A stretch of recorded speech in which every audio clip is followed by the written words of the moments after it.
Hi everyone, it's Monique, and today will actually be our final lecture for the semester. So we'll be talking about the process of death and bereavement. It could be a bit of a heavy topic, but we're going to jump in as we do with all topics head on. So just to start off with like a definition, the study of death and dying is called thanatology. Okay. Um, and so people take time to explore that process and look at it from all types of different angles. And so today we'll be looking at a few of those. One thing to note is that death and loss are cultural universals. So if you guys remember way back in the beginning of class, we spoke about what that means, right? And basically what that means is that all cultures experience some type of death and loss. This is something that everybody goes through. But they're handled differently across cultures as well as throughout history. So if we look at like different points in history, the way that it was handled, it is very different. So, one thing that I want to acknowledge is culture, right? We always talk about culture, especially in like the social sciences, particularly in this class. We don't shy away, right? So, if we think about your own experiences or what you've been exposed to, even on like TV or whatever, regarding death and loss and things. So, Jewish people have this custom where after someone passes away, they do something called sitting shiva. And when someone sits shiva, it's when the immediate family, they sit in a common area of the house and they mourn the person who they've lost. And it lasts a week. Okay, so it's 7 days of sitting there, having people come by with food and gifts and, stories, all these things. And it's really meaningful. And it lasts a week. Okay? For people who come from a Muslim background, when people, the whole funeral process and things like that, that lasts 3 days max. And the reason why is because they don't embalm the body, so it starts to rot and stink and stuff like that. So that's a 3 day process. So we see differences there. Ooh, and you know what else? People who come from like Caribbean backgrounds,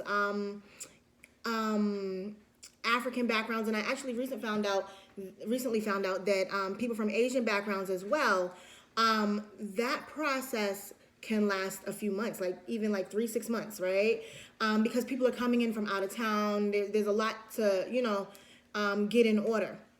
So with that being said, like across culture, we see people mourning and grieving different ways. We know there are cultures where as you get up there in age, once you're dysfunctional or less functional, you actually go off to die on your own. We know that other cultures, they'll really try and embrace the aspect of human life and try and keep you alive no matter what, right?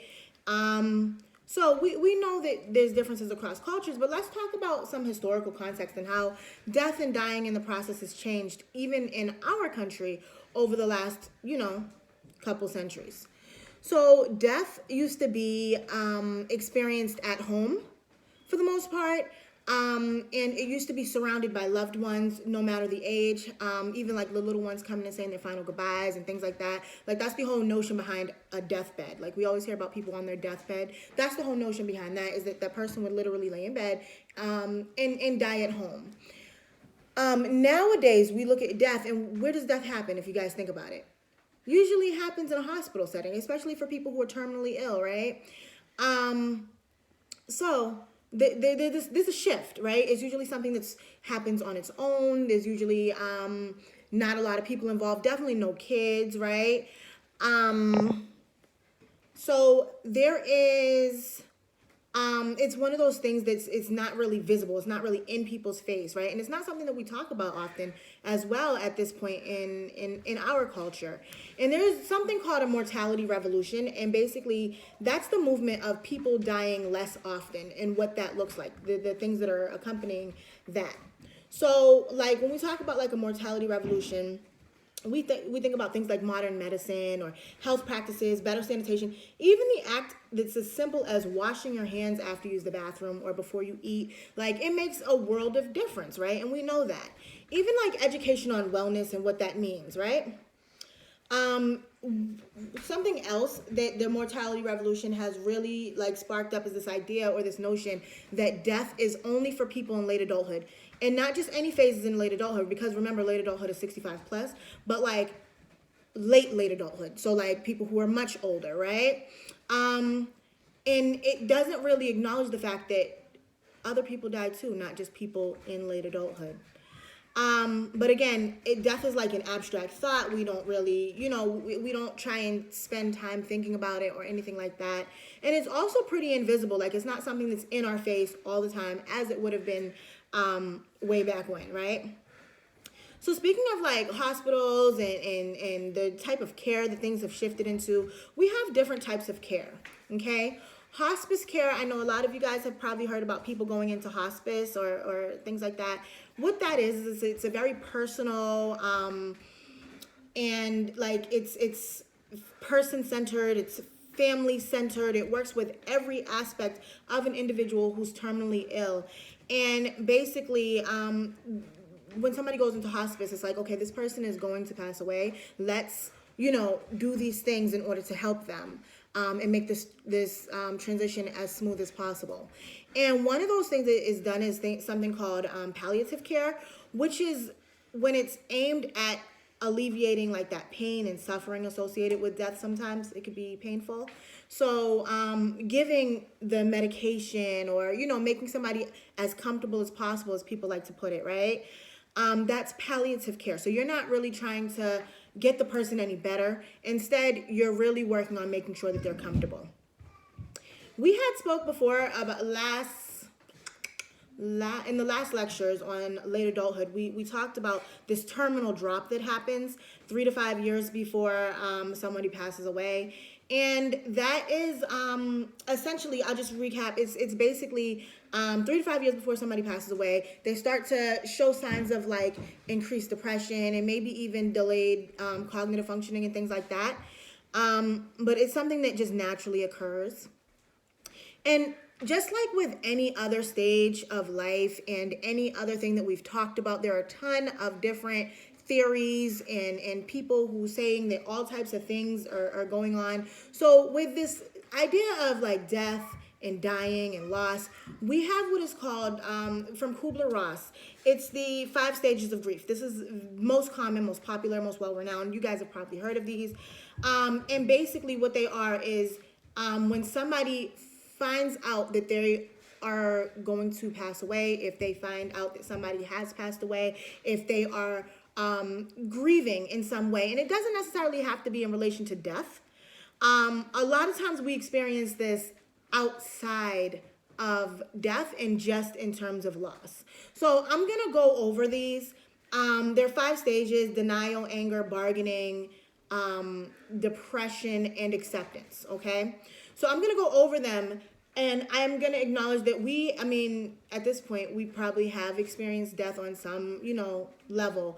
But to make it a little more easier to connect with, I'm going to give you the analogy of losing a cell phone. Or like people lose their keys, people lose their money, wallet, stuff like that. Just losing a cell phone, right? You go through these stages. So starts off with denial. So you lose your cell phone, and the first thing you're like, oh my goodness, I didn't lose my cell phone. You start checking yourself. You start looking in places over and over again. Like you can't look in the refrigerator 3 times. Like it's not going to pop up. It's not there, right? And you're in denial, right? You're looking in the same places. Like I just want to see it, or you're running around, looking for this cell phone. Anger is the next step, and with anger, you get upset. You're angry. You're like, man, listen, I need my cell phone. Like I got contacts on there. I got this, I got that. I've had that cell phone for 2 years and it has everything. My whole life is on there. My alarms, everything, my calendar. I don't know what I'm going to do. I'm pissed. I'm pissed off right now, right? You're angry. And then you move into a stage that's called bargaining. Now with bargaining, it's a little less transparent when we talk about death and dying. Because oftentimes people, with death, we usually associate that with like religion and things like that. So this is usually the time when people ask a higher power for more time or different circumstances. So people might pray and say, hey, listen, I know I haven't prayed in years or went to church in years or whatever. But if you let this person live, I will go to church every single Sunday, or I will volunteer my time with homeless children, or I will, you're trying to bargain. And a lot of times the bargaining is pretty irrational and extreme, but it is what it is, right? This is what we go through. So back to the cell phone analogy. if I find my cell phone, you know what? I don't even need the cell phone. Screw the cell phone. I just need the pictures off there that has my baby's birth on it. It has my graduation. Those are irreplaceable. I just want the pictures. Oh my goodness. Like, that's all I need, just the pictures. Maybe even the calendar. Just because my work schedule is kind of crazy right now. Whatever, right? So, that's the bargaining aspect of it, right? And then we get into the depression stage, and this is like just feelings of sadness and feelings of loss, feelings of grief associated with like, damn, I really lost my phone. Oh, I'm so annoyed. I can't believe this happened. Oh man, I'm so upset, right? That's the feelings of depression that we're talking about, right? And then the last one is acceptance. This is when you go to T-Mobile, Verizon, whoever, and you say, okay, I'm going to get a new phone. I need a new one. Are my stuff backed up anywhere? Can I get some help? You know, I just do it, whatever, right? So that's the last step, acceptance. And you guys can think of this and apply it in your own lives to different things that you've either lost or people or whatever. And I hope that those resonate with you. One thing that I will say is that they're not linear. Like, it's not like, oh, you have to go through those in a straight line. Like, you can go from depression back to denial, over there to bargaining. Like, it typically does flow in that way, and that's kind of why they're, listed in that way. But essentially, it's not like law for it to just be one way. And just to help you guys understand the difference between like grief and bereavement and all those things that we talk about, there's a lot of like keywords here. Grief is the emotional response of loss that typically will happen early on. And bereavement is dealing with that loss, the process of adjusting to that loss. And it's usually something that's a little more long-term, and, it moves in a different process. So again, grief isn't linear. People deal with it in all types of different ways. There's different patterns of grief. Like your course materials talks about the delayed grief pattern, when people have to wait and then grieve. A lot of times, even like the people who are closest to the person who has passed away, a lot of times they have to deal with delayed grief, because guess what? If you're only getting 3 days off of bereavement time from work, which is what most people get, right? Although jobs do typically work with you on that, and they might give you a little bit of, they'll work with you and say, hey, listen, let's take it out of your sick time or whatever it is, right?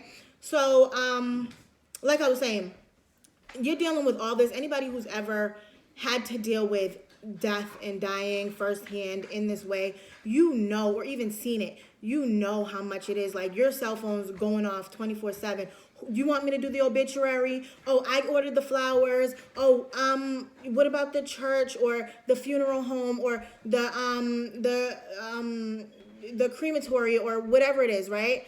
So it's a lot of taking care of business, making sure that everything is kind of in order, right? So you don't really have a ton of time to actually grieve.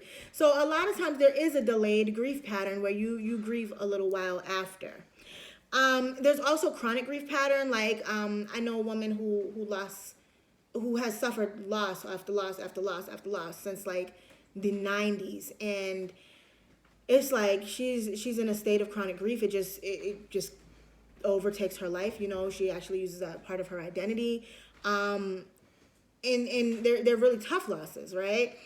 So with that being said, chronic grief is real. There's also a resilience pattern where people are able to not necessarily not grieve the person or not be upset about the death or anything like that, but they're able to navigate the world in a different way, right? In an effective way moving forward, whatever that may mean. So when we talk about who deals with death in which way, let's start off with the youngest little kids. So parents will usually start talking to their kids about around age 3 about death and what that means, right? So they'll learn that death is irreversible. It's not something you can come back from. They learn that it is universal. They learn that it's inevitable, right? It's going to happen to everybody, right? And it's also interesting because parents usually will, whatever their own beliefs are, whether they're religious, whether they're, whatever, they'll put those beliefs off and they'll teach those things to the child. So the child then has those beliefs, right? Which we know is kind of the natural way of things for parents to share their own beliefs with their children. And children typically do have trouble expressing or even understanding their own grief, right? And you'll see this with different patterns, like people blaming themselves and things like that. As we get a little older, we start talking about like adolescents. Adolescents, they don't really think about death and dying like that unless it's been like directly presented to them, like, oh, your friend died, or someone who was in your graduating class died, or something like that, where it's like in their face, right? Young adults are typically frustrated and angry with the idea of death. Middle adults tend to think about their own mortality a little bit more, particularly after the death of their own parents. And late adults have mixed feeling about death. And we know that late adults, especially if they're more satisfied with their themselves and they have like a significance in their own life where they see the purpose in their own life, they tend to be more satisfied, okay? As we mentioned before, women outlive men, so women are typically they typically are widowed after they lose a spouse, and this can have significant effects on stress levels, highlighting things like their mental health, their physical health, right? But one thing that's interesting is if the relationship is not that great between the spouse and the woman, the women might not, they don't tend to have those effects on like their health and their mental health and things like that. But it can also be a catalyst for like introspection and growth and thinking about what you want out of life and things like that. Okay? Losing a parent in adulthood can be like, honestly, losing anybody can always be like traumatic and depressing and upsetting and very tough. We know that. But if you lose your parent in adulthood, it can be a bit of a maturing experience where you're able to think about things in a different light. You may also readjust your relationships with your own adult children at that point. And also sibling relationships tend to intensify. And by that, I mean like siblings who are really, really close, once they've lost their parents, they become even more close, right? Siblings who were kind of distant, once they lost their parents, they distance kind of intensifies. Losing a child can seem unnatural. We know that is against the natural order of things, right? But ultimately, again, who's to say who's supposed to die and who's not supposed to pass away, right? Parents often find it very difficult to let go when losing a child, and they often see this as like a point of failure, and they tend to blame themselves when a child is lost. If a marriage is strong, the couple might become closer, but if a marriage is weaker, a lot of times the couple, their relationship kind of doesn't become closer and actually does the opposite. There are different factors that impact bereavement of when losing a child, and this includes things like the child's age, how traumatic the death was. Like, is this a death where maybe you knew that this child was sick for a long time, right? Or is this something that just happened? Or, what kind of death was it? Looking at the mother versus the father's role. And also whether or not the parents were able to have a sense of closure, right? Which probably speaks to whether or not the parents even, if this was if they knew that this was going to happen. When a child is terminally ill and they are going to pass away, a lot of parents hesitate to talk to the kid about that, which honestly, it's common sense. Like, it would be tough having that discussion with your child, right? Pregnancy loss. So the pregnancy loss, miscarriages, infant loss, a lot of times they're lumped all together, right? When someone loses a baby. And it's actually very common. It's one of those things that is negatively stigmatized. So a lot of times people don't talk about it, right? It makes people feel uncomfortable. It's a negative stigma, right? People feel like they blame themselves, all that. But it's very common. 1 in 3 pregnancies result in pregnancy loss or infant loss, right? So many times people who are there to support the person, usually like the mother or the father, usually people who are there to support them don't realize how much additional support that person might need. Like, a miscarriage is not just a miscarriage, right? And a lot of people don't understand that. So miscarriage that are earlier than 22 weeks of gestation usually result in the couple breaking up. And there's actually, when we talk about things like stigma and suicide and things like that, those kind of go hand in hand.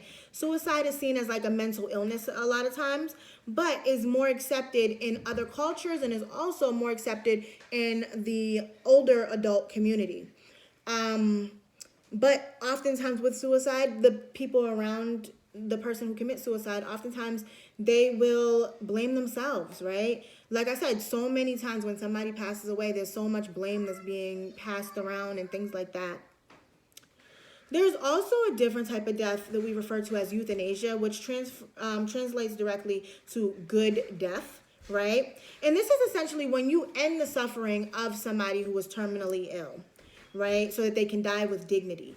And whatever dignity may mean. So that's another subjective word where it's like dignity might mean that you, like maybe you want to take your own life, or when you want, when you want to die before you lose control of your bowels, or before you lose your memory, or whatever it is, right? Especially if you know you have something that's progressively getting worse, right? And there are different types of euthanasia. We have passive, we have active. So passive is exactly what it sounds like, and this is something that's encouraged in a lot of the states, just because euthanasia is one of those things that legally is not federally recognized, but on a state level, that's when people kind of deal with it. And a lot of the states don't recognize taking your own life, but they will say, okay, if this person wants to pass away, we can stop feeding them, or something like that, or stop giving them their medication, right? So that's passive euthanasia. With that, it can be tough, because if you guys think about it, people can live for like 10, 14 days without food. So it's tough, right? To watch somebody go through that. On the opposite end, we have things like active euthanasia, which is when somebody actually takes the action to end someone's life. So this might be injecting some type of medicine, or giving somebody extra pills or meds that don't mix well, or suffocation, different things to end, but you're actively doing it. Okay. Oregon seems to be like they were the first state to pass this as it being okay. And there's a lot of implications associated with it. There are a few states that do it. I think last time I checked, there was like 9. So, but there are different ways and different rules and different, methods in order to have that happen. There's also something called assisted suicide, and this is when somebody will help somebody else commit suicide. Now, what does that mean? Usually it's done by like a physician or something like that, where the person will set that person up so that they commit suicide. So this might be, I'll put the needle in your arm, but you have to press the little plunger thingy, okay? So that person is actually the person who does it, but essentially you're helping that person to do it. And then there are different types of like ways that we want to specify how we want our care handled, whether it's towards the end of life or afterlife, okay? So those are called advance directives, right? So they're just legal documents that say, okay, either like a living will, like, okay, here's what I want to happen when I'm, incapacitated, or after I die. Here's where I want my stuff to go. Here's how I want my hospital situation to be treated, whatever. And there's also something called power of attorney, which is a legal person that's appointed to make decisions for that individual who is either terminally ill or has passed away. Now, what I mean by this, oftentimes this is like your next of kin, but what I mean by this is usually when somebody passes away, there's like a bunch of family members step up and say, hey, I want to handle this, or I want it handled this way, or I need to speak to the doctor. It's easier if you have one point person who you can talk to, who can make those decisions, right? So with that being said, that person, when those things are in place, when all those advanced directives are in place, the family and the person tend to report higher levels of satisfaction. So like, I don't know if you guys' families is anything like mine, but every time somebody passes away, it's a bunch of drama, right? Whether we're talking about who's doing what, whether we're talking about who's getting what, whether we're talking about how care is handled in the hospital setting, or even like by means of like the funeral home or whatever. It could get just really ugly and nasty, right? So these things tend to eliminate a lot of that. Not all, obviously, nothing's perfect, but a lot of that. And then we had talked a little bit about life review back in, I think it was middle adulthood, but this is a different type of life review that happens at the death and dying stage. So this is when you reminisce on your own life and you highlight the significance throughout your life. But it usually happens with like things like journaling, book writing, documentary making, photo album collecting, telling stories. It can happen through all types of ways. Like I liked when there was a movie, Stepmom, don't mean to spoil anything, but at the end of somebody's life, can't spoil it, but at the end of somebody's life, they created a quote, and it was like a photo quote or something like that, a photo quilt, which was really, really nice. So there are also, there's one other fact about death and dying is that people who see like the purpose in their life appear to have less fear associated with death and dying. So with that being said, that wraps up our final lecture for this semester. It's been an awesome semester. I appreciate each and every one of you guys. Please let me know, as always, if you have any questions, comments, concerns, anything. And I hope you guys have an awesome break. It's been really great. Bye, guys.